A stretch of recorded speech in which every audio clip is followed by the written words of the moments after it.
আমাদের মধ্যে এমন অনেকেই আছেন যাদের হুটহাট ভীষণ স্পাইসি কিছু খেতে ইচ্ছে করে, কিন্তু রান্নাঘরে গিয়ে কী বানাবো তা ভাবতে ভাবতে একদম নাজেহাল অবস্থা হয়ে যায়।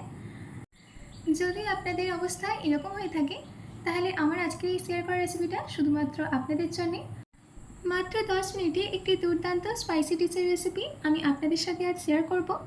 তো চলুন বেশি দেরি না করে শুরু করছি আমার আজকের এই ইজি অ্যান্ড টেস্টি স্পাইসি ডিশের রেসিপি।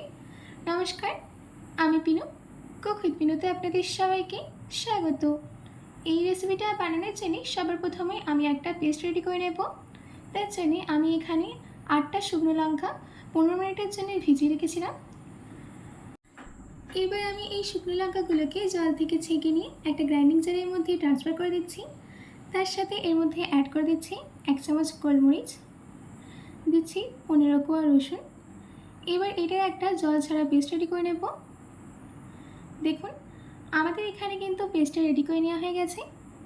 একটা কোর্স পেস্ট আমি রেডি করে নিয়েছি। এবার এইদিকে আমি কড়াইয়ের মধ্যে জল গরম করতে দিয়েছিলাম। আমি এখানে 2 কাপ জল গরম করতে দিয়েছি।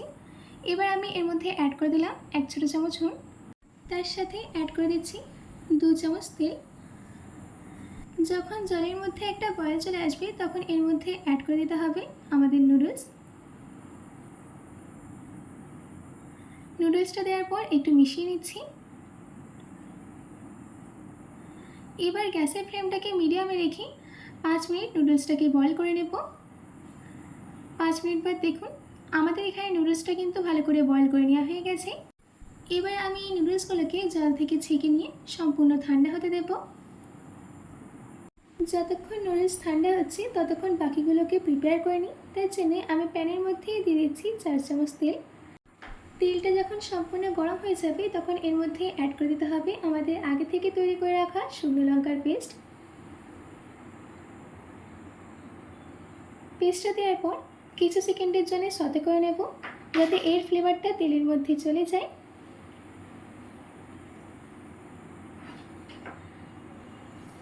আমার এখানে কিছু সেকেন্ডের জন্য সতে করে নেওয়া হয়ে গেছে। এবার আমি এর মধ্যে অ্যাড করে দিচ্ছি 3টে মিডিয়াম সাইজের স্লাইস করে নেওয়া পেঁয়াজ। পেঁয়াজটা দেওয়ার পর পেঁয়াজটাকে কিছু মিনিটের জন্য ভেজে নেব। বেশি ভাজার কিন্তু দরকার নেই। প্রায় 2 মিনিটের মতো আমি পেঁয়াজটাকে ভেজে নিচ্ছি।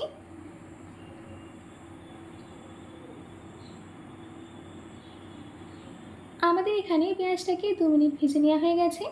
পেঁয়াজের কালারটাও কিন্তু চেঞ্জ হয়ে গেছে। এবার আমি এর মধ্যে অ্যাড করে দিচ্ছি আমাদের কেটে রাখা গাজর আর ক্যাপসিকাম। সবজির কোয়ান্টিটিটা আপনারা আপনাদের ইচ্ছে মতো দেবেন। এবার গ্যাসের ফ্লেমটাকে হাইতে রেখে 2 মিনিট এগুলোকে রান্না করে নিতে হবে। সবজিগুলোকে কিন্তু একদম সফট করা যাবে না, একদম ক্রাঞ্চি খেতে লাগবে সেরকমভাবে ভেজে নিতে হবে।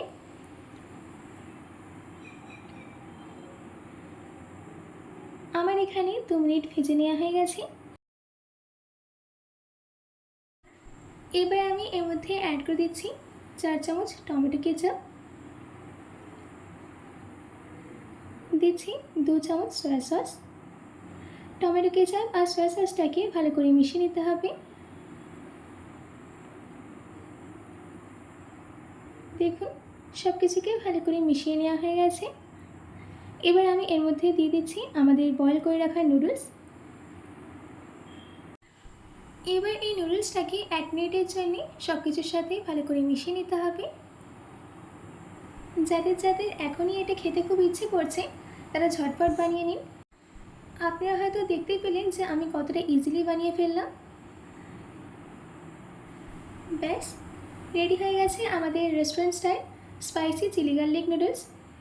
এবার আমি এই নুডলসটাকে গরম গরম সার্ভ করে নিচ্ছি। আশা করছি আমার আজকের এই চিলি গার্লিক নুডলসের রেসিপি আপনাদের খুবই ভালো লেগেছে। বাড়িতে এটি অবশ্যই ট্রাই করবেন ও কমেন্ট বক্সে কমেন্ট করে জানাতে একদম ভুলবেন না। তো আজকের মতো এইটুকু, আবার দেখা হচ্ছে অন্য কোনো রেসিপি নিয়ে। ভালো থাকবেন, সুস্থ থাকবেন।